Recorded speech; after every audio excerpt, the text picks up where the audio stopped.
বলকের বাদশাহ ইব্রাহিম বিন আদহাম রহমাতুল্লাহ আলাইহি বাজান রাস্তার ফকির মুসাফির বাদশার রাজ দরবারে যাইয়া বলতেছেন, বাদশারে আমি আপনার এই মুসাফির খানায় একটু থাকতে চাই। বাদশা বলে, ওরে বোকা, এইটা হলো আমার রাজ সিংহাসন, এইটা হলো আমার স্থায়ী বাড়ি, এইটাকে তুই মুসাফির খানা বানাইছো, তুই তো আমার ইজ্জত নষ্ট করছো। তখন মুসাফির বলে, বাদশা রে ভুল হইলে মাপ চাই। স্থায়ী বাড়ি কাকে বলে, মুসাফির খানা কাকে বলে? তখন বাদশা বলে, বাড়ির দরজায় ঘর দেখছো, দেখছি, ওইটা হইল মুসাফির খানা।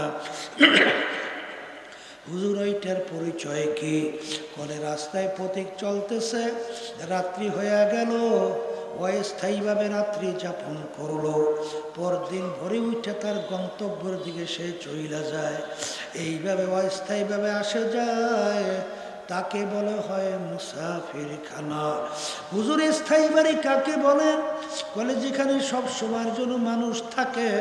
তখন মুসাফির প্রশ্ন করে, তাহলে হুজুর, তাহলে দুনিয়া সৃষ্টির পর থেকে মনে হয় আপনি এই বাড়িতেই ছিলেন। তখন বাদশা বলে, আরে পাগল মুসাফির, না না না, আমার আগে ছিল আমার আব্বা। বলে, হুজুর আপনার আব্বা কোথায়? বলে, সে তো কবরে চলে গেছে। বাদশা বলে, মুসাফির, আমার আগে ছিল আমার আব্বা, সে কোথায়? সেও তো কবরে চলে গেছে। বলে, হুজুর সে কি আসবে না? বলে, না, সেও আর কোনোদিন আসবে না। আপনার আব্বার আগে কে ছিল? আমার দাদা ছিল, সে কোথায়? সেও তো কবরে চলে গেছে। বলে, সেও কি আসবে না? না, সেও কোনোদিন আসবে না। তখন মুসাফির বলে, বাদশা রে, তাহলে আপনি মনে হয় চিরজীবন থাকবেন। তখন বাদশা বলে, পরে পাগল মুসাফির, কুল্লু নাফসিন যায়িকাতুল মাউত, মানুষ মরণশীল, আমি একদিন দুনিয়া থেকে বিদায় নিয়ে কবরে চলে যাব। বলে, আপনিও কি আসবেন না? নাও আমিও আর কোনোদিন আসবো না। তখন মুসাফির বলে, বাচ্চারে, আপনি আমাকে বলছেন বোকা, আসলে বড় বোকা তো আপনি। ও বাদশা, আপনার বাড়ির দরজায় মুসাফির খানা, একবার মানুষ থাইকা চইলা গেলে আবার এসে ইচ্ছা করলে থাকতে পারবে, কিন্তু আপনার এই মুসাফির খানা থেকে যদি একবার কেউ বের হইয়া যায় আর কোনদিন আসে না। আরে মুসাফির হাম সবাই কবর আখের ঠিকানা, कोई आगे रवाना है, कोई पीछे रवाना। বলার সঙ্গে সঙ্গে বাদশার চিন্তার পরিবর্তন ঘটে গেল। আমি এই বাদশাহী দিয়া কি করব? আমি এই অট্টালিকা দিয়া কি করব? আমি এই সম্পদ দিয়া কি করব? আমি এই সম্মান দিয়া কি করব? এ তো দেখতে না দেখতে শেষ হয়ে যায়। এই চিন্তা কইরা তিনি স্থায়ী বাড়ি, বেহেশতের শান্তি তালাশ করার জন্যে বের হইয়া গেল। এরপর মুরব্বির কাছে গেল। মুরব্বির কাছে যাওয়ার পরে এমনভাবে তাকে কেঁচা শুরু করলো, আরে বাদশা বলকের ইব্রাহিম তাকে লাকড়ি টানার দায়িত্ব দিল, এমনকি মেথরের দায়িত্ব দিল, অর্থাৎ বাদশাহী ভুলাবার জন্যে, কলব পরিষ্কার করার জন্যে, তাকাব্বুরি দূর করার জন্যে, হিংসা দূর করার জন্যে, হব্বেজা হব্বেমান দূর করার জন্যে, অজব দূর করার জন্যে, রাগ দূর করার জন্যে, দুনিয়ার মোহাব্বত দূর করার জন্যে, গিবার শেখায়ত থেকে বাঁচার জন্যে, এক কথায় কলবের রোগগুলা দূর করার জন্যে। এক পর্যায়ে এমনভাবে আল্লাহর ফজল করমে মুরব্বা হয়ে গেল, কিয়ামত পর্যন্ত মানুষ তার নাম শ্রদ্ধা সহকারে স্মরণ করতে থাকবে। এই জন্য আমার বাজানদেরকে বলবো, পর্দালে মা বোনদেরকে বলবো, খোদা না কাজটা যদি কলবকে পরিষ্কার না কইরা দুনিয়ার থেকে বিদায় নিয়ে কবরে যাও, আমার মালিকের সামনে হাজিরা দাও। আমার মালিক বলে, এ ফেরেশতারা, আমি বন্দা বান্দিকে বড় শখ কইরা বানাইছিলাম এবং ওদেরকে আমি হুকুম করছিলাম এইভাবে চলবি, এইভাবে করবি, এই পথে চলবি না, এই পথে চলবি, এইটা করবি, এইটা করবি না। এইটা জানাবার জন্যে আমি অসংখ্য আমার নবী রসুল পাঠাইছি। শেষ আমার রসুল পাঠাইলাম মুহাম্মাদুর রাসূলুল্লাহ সাল্লাল্লাহু আলাইহি ওয়াসাল্লাম। আমার হাবিব ওদেরকে দাওয়াত দেশে বুঝাইছে, বুঝাবার পরেও ওরা কালবে সালিম নিয়ে আমার দরবারে আসে নাই। আমার আব্বাজান প্রায় বলতেন, বাজান রে,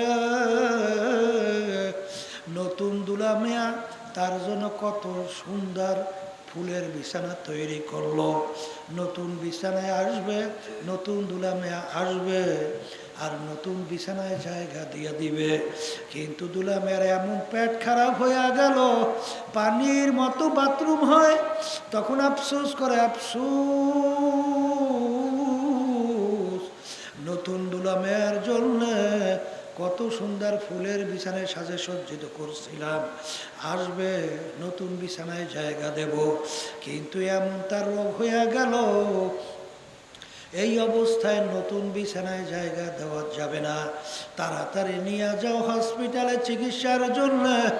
আফসোস, আফসোস, আমার মালিক তোমাকে আমাকে বানায়া, আমার মালিক এমন সুসজ্জিত বেহেশত তৈরি করছেন যে শান্তি কেউ কোনোদিন দেখে নাই, শোনেও নাই, কল্পনাও আসে নাই। একবার যদি কেউ ঢোকে কোনোদিন আর বের করা হবে না।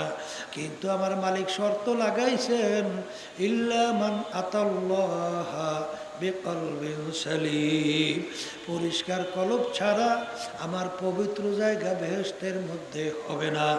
যদি কেউ কলবের রোগ নিয়ে আমার মালিকের দরবারে হাজিরা দাও, আমার মালিক ফেরেশতাদেরকে বলবে, আফসোস, ওদেরকে বলছিলাম কালবে সালিম নিয়ে আসার জন্য, ওরা যখন রোগাগ্রস্ত কলব নিয়ে আসে, এই রোগাগ্রস্ত কলব আমার পবিত্র জায়গা বেহেশতের মধ্যে দেওয়া যাবে না। ওদের জন্য চিকিৎসার জায়গা বানায় রাখছি, হসপিটালের নাম হলো জাহান্নাম। আল্লাহ, আপনি আমাকে আমাদের সবাইকে মাফ কইরা দিয়ে, আমার মালিক বলে, ফেরেশতারা ফাগুল্লু, ওদেরকে বান্ধ,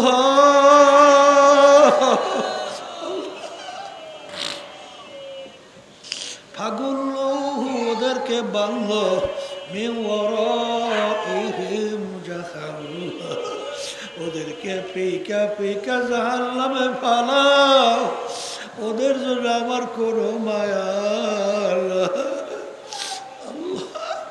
ওই জাহান্নাম আমার মালিক কিভাবে তৈরি করছে? আখারে জাহান্নামের আগুন আমার মালিক তৈরি করার পরে ফেরেশতারা এই আগুনে হবে না, হবে না। আল্লাহর হাবিব বলেন, কোন মোল্লা মৌলবীর কথা না, আল্লাহর হাবিব বলে, জাহান্নামের আগুন ফেরেশতারা তেজ করতে করতে 1000 বছর পর্যন্ত আগুন তেজ করতে করতে হাত্তা মাররাত, আগুন একেবারে লাল টকটকে হয়ে গেল। আল্লাহ রাব্বুল আলামিন বলে, এই আগুনে হবে না। আমি ওর বিচার চাইয়া চাইয়া দেখি, আমার সমস্ত নেয়ামত ভোগ করে ওরা দুনিয়ায় বাইচা ছিল, আমার দেওয়া নেয়ামত চক্ষু দিয়া দেখছে, আমার দেওয়া নেয়ামত জিহ্বা দিয়া কথা বলছে, আমার দেওয়া নেয়ামত হারে ব্রেন দিয়া পড়াশোনা করছে, ব্যবসা বাণিজ্য কইরা সম্পদ গুছাইছে, 5 তলা 10 তলা বিল্ডিং বানাইছে, আমার দেওয়া নেয়ামত হাত দিয়া কাজ করছে, পাও দিয়া হাঁটছে, আমার দেওয়া সমস্ত নেয়ামত ভোগ কইরা আমার হুকুম মানে নাই, এই আগুনে হবে না। আগুন আরো তেজ করো। আবার 1000 বছর পর্যন্ত আগুন তেজ করতে করতে আগুন একেবারে সাদা দবদবে হইয়া গেল। আমার মালিক বলে এই আগুনে হবে না, হবে আরো তেজ করো। আবার 1000 বছর পর্যন্ত আগুন তেজ করতে করতে আগুন একেবারে অন্ধকার কালো, অমাবস্যার চেয়েও কালো হয়ে গেল। জাহান্নামের আগুন একরকম কালো অবস্থায় আছে। এখন ওই আগুন সম্পর্কে আমার মালিক কোরআনুল কারীমের ভিতরে বলেন, নারুল্লাহিল মুকাদাতুল্লাতী তাত্তালিউ আলাল আফইদা। জাহান্নামের আগুন এমন তেজের আগুন হবে, শরীরের যে কোনো জায়গা লাগার সঙ্গে সঙ্গে ওই আগুন যাইয়া কলিজা পর্যন্ত পৌঁছে যাবে। আল্লাহ আপনি আমাকে আমাদের সবাইকে মাফ করে দিয়ে বাজার আমি বলি নাই, আল্লাহ রাসূল সাল্লাল্লাহু আলাইহি ওয়াসাল্লাম শুনাইছেন, সাহাবায়ে কেরাম শুনাইছেন, তাবিঈনরা শুনাইছেন, তাবিঈনরা শুনাইছেন, উলামায়ে মুতাকাদ্দিমিনরা শুনাইছেন, উলামায়ে মুতাকাদ্দিমিনরা শুনাইছেন। হাত্তাকাল এখন পর্যন্ত সম্পূর্ণ হক্কানি উলামায়ে কেরাম শুনাইতে আছে। কে মানবেন কে মানবেন না জানি না, তবে উলামায়ে কেরামদের দায়িত্ব, ওমা আলাইনা ইল্লাল বালাগ, আমাদের দায়িত্ব তোমাদের কাছে পৌঁছে দেওয়া। কে মানবা কে না মানবা না এটা বুঝবা আল্লাহর সঙ্গে। তবে হে কবরের যাত্রীরা, যার কপাল ভালো,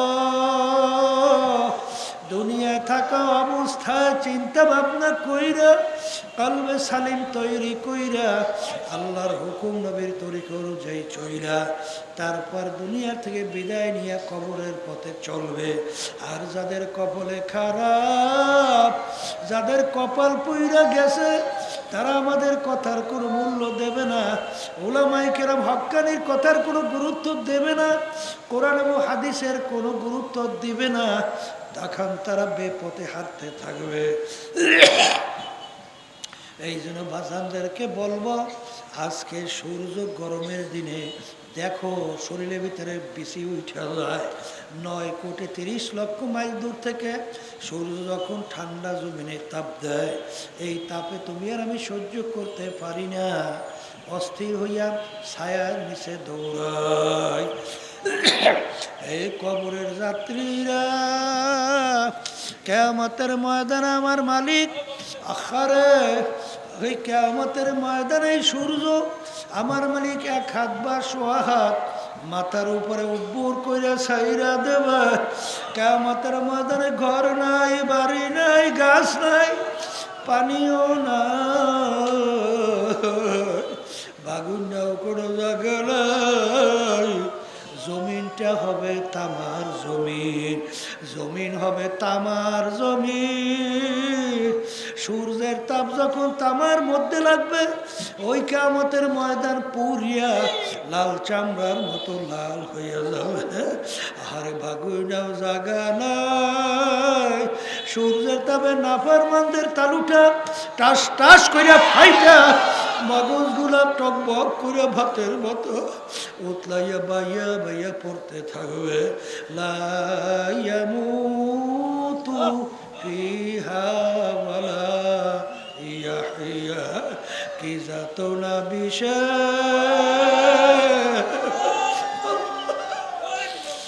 বুঝিবে সে কি, কবু আসিবি সে দংশিনী যারে। এ দুনিয়াদার বড় লোক আমার বাবারা, হে আরাম প্রিয় আমার বাবারা, হে পর্দার আড়ালের মা বোনেরা, যারা কোরআন এবং হাদিস বিশ্বাস করো, যারা আল্লাহর উপরে ঈমান আনছো, যারা আল্লাহর হাবিবের উপরে ঈমান আনছো, এই ঘটনাও কিন্তু সব সত্য। এ দুনিয়াদার পাগল আমার বাবারা, এরপরে যদি মন না বুঝে, মাঝে মাঝে দুনিয়ার আগুনের ভিতরে একটু আঙ্গুল ঢুকাও, দেখো কয় মিনিটে আগুনে আঙ্গুল রাখতে পারো। দেখবে 1 মিনিট আঙ্গুল রাখার শক্তি কোনো মানুষের নাই। আর জাহান্নামের আগুন, আল্লাহ রাসূল সাল্লাল্লাহু আলাইহি ওয়াসাল্লাম বলেন, দুনিয়ার আগুনের চেয়ে 70 গুণ তেজের আগুন হবে। ওই আগুনে এমন তেজের হবে, শরীরের যে কোনো জায়গায় লাগবে, কলিজা পর্যন্ত পৌঁছে যাবে। আখারে আল্লাহ আল্লাহ আল্লাহ, আল্লাহ রাব্বুল আলামিন কুরআনুল কারীমের ভিতরে বলেন, কুল্লামা নাদিজাত জুলুদুহুম বাদদালনাহুম জুলুদান গায়রাহা। আমার মালিক আমার আল্লাহ বলে, জাহান্নামীরা জাহান্নামের আগুনে জ্বলতে জ্বলতে ওদের শরীরের চামড়াটা শরীর থেকে পৃথক হইয়া জমিনের ভিতরে ধারাস করিয়া পড়িয়া যাবে। আল্লাহ লা ইয়ামুতু ফিহা ওয়ালা ইয়াহইয়া। এত কষ্টের পরে মানুষ মরবেও না, বাঁচবেও না। হে দুনিয়াদার পাগল, আজকে তুমি আর আমি শীতের মধ্যে লেপ কম্বল মুড়া দিয়ে ঘুমাই, কিয়ামতের ময়দান আহারে জাহান্নামের মধ্যে আমার মালিক লেপ তোষকের ব্যবস্থাও রাখবে। অমিন জাহান্নামা মিহাদুন ওয়ামিন ফাওকিহিম গওয়ার। আমার মালিক বলে, ফেরেশতারা হারে ওদেরকে তুলাতে সালাম, ওরা বালিশ বানাইবে, তোষক বানাইবে, ল্যাব বানাইয়া ঠান্ডার ভিতরে বালিশ মাথার নিচে দিয়া তোষক লাইছে ল্যাব মুড়া দিয়া ঘুমাইবে। কিন্তু ফজরে মুয়াজ্জিন আযান দেয়, ল্যাব কম্বলটাই না ঘুমা। আমার হুকুম পালন করতে মসজিদের নামাজে যায় নাই। আরে ওদেরকে নিয়ে জাহান্নামের তোষকে শোয়াও, আরে এরপরে জাহান্নামের ল্যাব গায়ের উপরে দাও। জাহান্নামের ল্যাব তোষক দুনিয়ার তুলার হবে না, জাহান্নামের ল্যাব তোষক হবে জাহান্নামের আগুনের কয়লা দিয়া। আরে আমার মালিক বলবেন, এখন জাহান্নামের ল্যাব তোষকের চতুর্পাশ দিয়ে আটকাইয়া দাও, এরপরে জাহান্নামের আগুন ল্যাব তোষকে ধরাইয়া দাও। আল্লাহ আমাকে আমাদের সবাইকে মাফ কইরা দিয়ে, এই জন্য আমার বাজানদেরকে বলবো, পর্দা আলেম মা বোনদেরকে বলবো, যেই মামলার তদবির নাই ওই মামলারও কিন্তু খালাস হলো।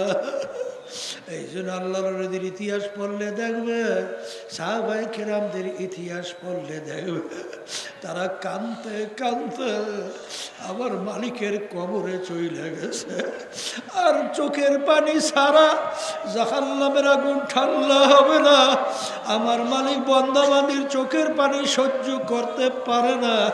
বন্দাবান্দি যখন গুনার কথা মনে কইরা, জাহান্নামের কথা মনে কইরা, যখন মালিকের আযাব গজবের মনে কইরা, যখন 2 চোখ দিয়া পানি ছাড়বে, আল্লাহর হাবিব বলেন, মান বাকা মিন খাশিয়াতিল্লাহ হারামাল্লাহু তিলকাল আইনা আলান নার।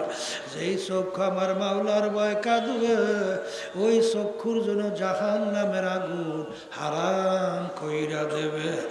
এ কপাল পোড়ারা, গুনার পর গুনাহ কইরা যাইতেছি, কই জাহান্নামের কথা মনে কইরা, আমার মালিকের আযাব গজবের কথা মনে কইরা কেন তোমার চোখে পানি আসে না? বুঝতে হবে কপাল পড়ছে। আল্লাহর হাবিব বলেন, ইবকু ইবকু ফাইল্লাম তাবকু ফাতাবাকু। হে আমার উম্মতরা, কান্দো কান্দো, কান্না না আসলে কান্নার ভান ধরো। আল্লাহ রাব্বুল আলামিন বলে, হে আমার বান্দা বান্দিরা, ফালিয়াদহাকু কালিলাহু ওয়ালিয়াবকু কাসীরা। হে আমার বান্দা বান্দিরা বেশি বেশি কান্দো, কম কম হাসো। এই জন্য আল্লাহর ওলিদের ইতিহাস পড়লে দেখবেন, সাহাবায়ে কেরামদের ইতিহাস পড়লে দেখবেন, তারা কাঁদতে কাঁদতে তারপর আমার মাওলার কবরে চলে গেছে। ওমর ফারুক রাদিয়াল্লাহু তাআলা আনহু, তার ইতিহাস পড়লে দেখবেন কাঁদতে কাঁদতে গালের ভিতরে দাগও পড়ে গেছিল। আল্লাহর ওলিদের ইতিহাস পড়লে দেখবেন, আমাদের এই তরিকার মুরব্বী রশিদ আহমদ কামগি রহমাতুল্লাহ আলাইহি কাঁদতে কাঁদতে বুড়া বয়সে অন্ধ হয়ে গেছিল।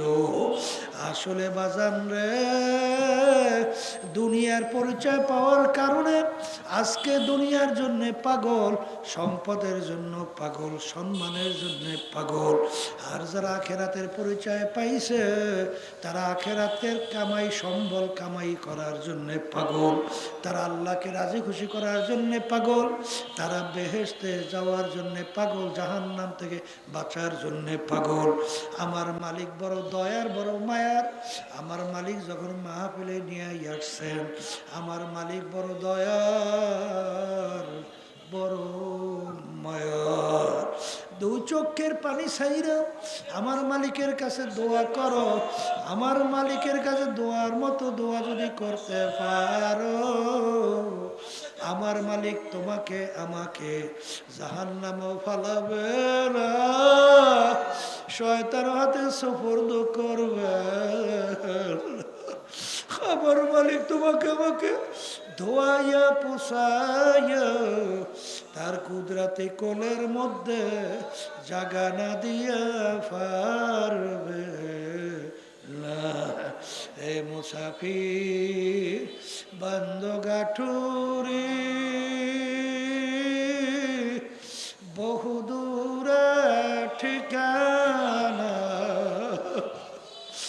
ও মুসাফির বান্দো গাঠুরি, বহুদূরে ঠিকানা। আজ বিজানা কাল বিজানা, কবর আখের ঠিকানা। এমন ঘরে যাইতে হবে যেই ঘরে নাই বাতি, এমন ঘরে থাকতে হবে যেই ঘরে নাই সাথী। আল্লাহুম্মা আমিন। এ ঘরের মেয়ে লোকের হাত উঠাও, গুনার কথা মনে করো, দু চোখের পানি ফালা, আমার মালিকের দরবারে কান্দ, আর মালিকের দরবারে মাপ চাও। যদি কান্না না আসে, মনকে বুঝাও করে মন। একদিন এই ঘরের দরজা দিয়ে নতুন বউ হয়ে উঠছিল রে মন।